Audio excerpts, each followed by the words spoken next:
In this video, I'll be showing you how to fix lag in FC26 on PC. It's a very simple method, so if you find this video helpful, be sure to drop a like and subscribe.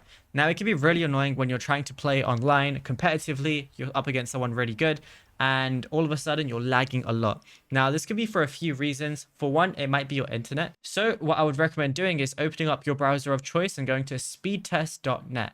And then doing a speed test like so using something like this. If it's not your internet and your internet speeds are still really good, what you could do is go over to the settings like so. It's going to have a lot of different options, but you want to go to settings again, and then you can go to game settings like so.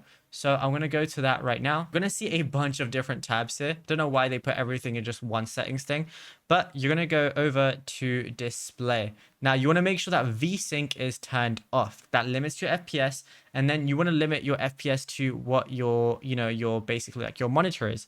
So my refresh rate is 360 Hertz. I want to put my frame rate limit to 240. I don't want it on unlimited because that can cause like frame tearing, so I don't want that. So 240 is good. Cutscene performance, I can do half frame rate or full frame rate depending on what I want. Make sure render scale isn't anything above 100. You don't need it to do anything above that. You can have dynamic resolution scaling if you're still having issues.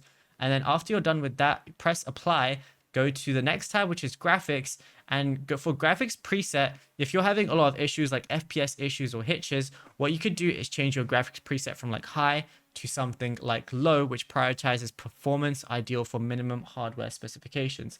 And it's literally as simple as that. Now, if you found this video helpful, be sure to drop a like and subscribe.